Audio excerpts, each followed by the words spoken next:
by the company we Hi there, my name is by Tercy the Engelhardt, and I ones want to who welcome you circle to round the attendees incredible by and most unbelievably and unreasonably grateful podcast. Because, hey, what do we know about gratitude? It nows our mind, it gets us in the present moment, it allows us to have access to grace, one of the greatest gifts of all, and it softens our hearts. It brings us into the present moment where all the good stuff is, and pulls us out of the past and the future, which oftentimes you and I get stuck in. We hang out there. So anyway, every year I say, every year, every week I say, I have been saying it for years as well, that I'm grateful you're here. It's a shared journey we're on, becoming the best versions of ourselves, stepping more fully into expressing and living from those divine qualities that are imbued in all of us as we are created in the image of a loving God. And I don't have your answers, but by me sharing tidbits of wisdom that I glean through my life, and you hearing how they may speak to you, oftentimes gives you a glimmer of hope for your next step, helps you move in the direction of your best self. Just as people inspire me, I hear things that they share, and it helps me take my next step. So grateful you're here, grateful to have you, however you got here. This has been a full week. So, my husband and I went to our daughter and son's farm ranch in Texas. They have over 200 acres, and they host a event called Confluence every year. And this year there were 1,161 people. That's a lot of people to host, to feed, to shower, to house, to entertain kids, and wild. It's wild. And our daughter-in-law, she bakes for the event, and I don't know, they served, I don't know, a couple $100,000 worth of food over the 4 days. And just prior to the event, they'd been in the midst of a drought, and they got 4.5 inches in, I think, less than 3 days. And it was a complete nightmare. They had mud, and trucks jackknifed and stuck, and tents couldn't be set up, and porta potties couldn't be delivered. So when we got there, there was probably a 2-mile line of cars that weren't able to enter the ranch because of all the mud, although it was drying when we got there. And so people had to be schlepped in on a tractor and then get themselves set up. And then hopefully in a couple of days, they'd be able to go back out into the long road that leads into their ranch and collect their cars and eventually drive in and park next to wherever they were staying. Anyway, that was just one of the one of the issues. The infrastructure definitely was stretched, but hey, housing 1,100 people, most infrastructures would be stretched. And yet our kids and that crew of volunteers, they kind of drew a line in the sand and said, or mud, and said, this shall be. And they stuck with it. People prayed, they joined hands, they celebrated successes, they troubleshot challenges. And it was like riding a wave. It were moments of complete chaos and pending disaster, and there were moments of great victory.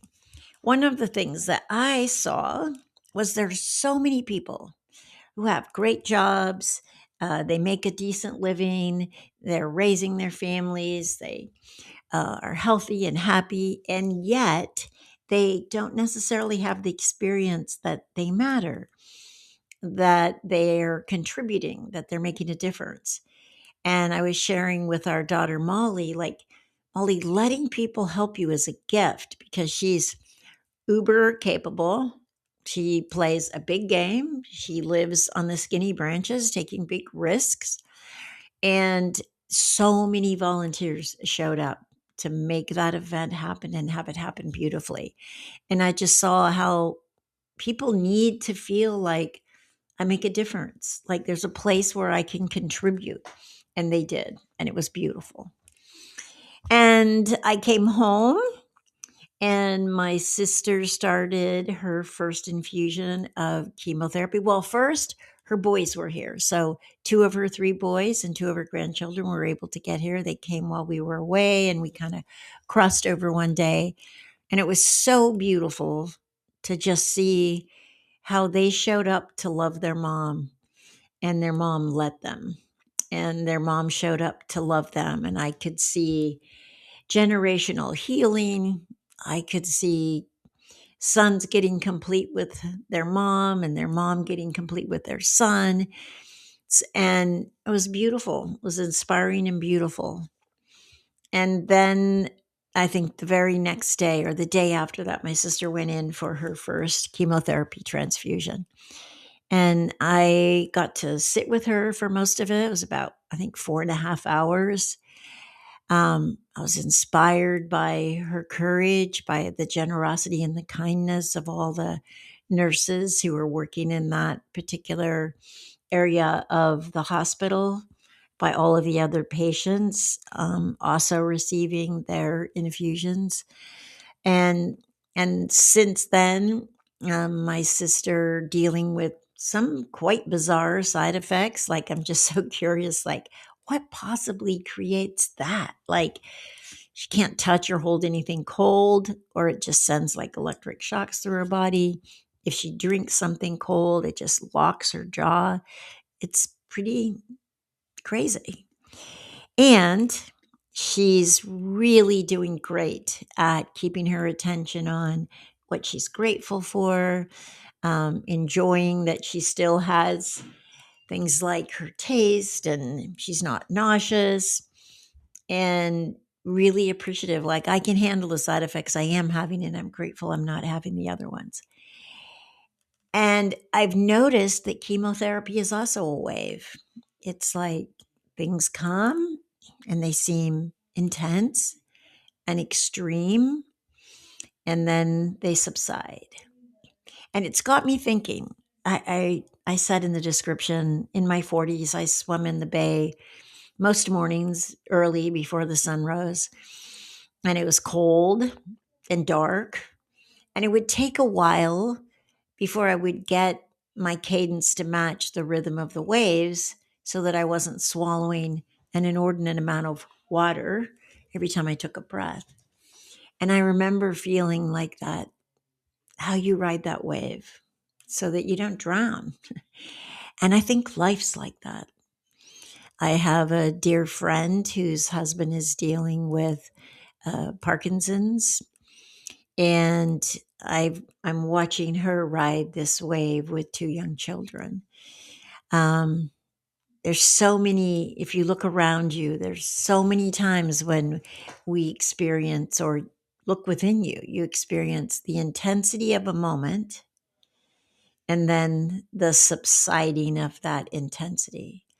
And we learn how to breathe with it, because life is not a straight, even keel line where everything's handled. Maybe we'd like it to be. Maybe we try to navigate it moving towards that.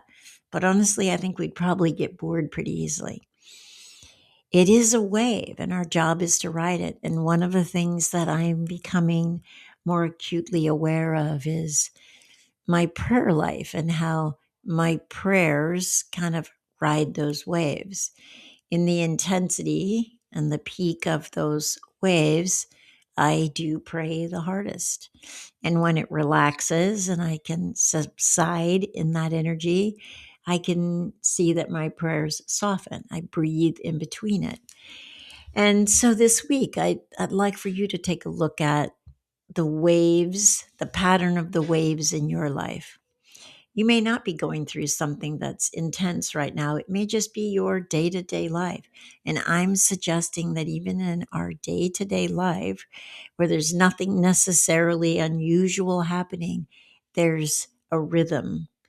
There's a rhythm of waves where feelings come and feelings go. And our job is not necessarily to react to those feelings, but to ride them out, to let it run through us without grasping a hold, without wrestling or resisting it or fighting it, but to just breathe through it and let it go. So that's what I'd love for us to take on this week, is see if you and I can't notice and catch the rhythm of the waves in our life, which oftentimes and easily be our lessons, our challenges, and that flow of love. We let it in, we let it fill us, and we let it go, we let it out. Okay? Take that on this week. I'll be here next week, and I look forward to seeing you then. And in the meantime, let's you and I enjoy riding the waves of life.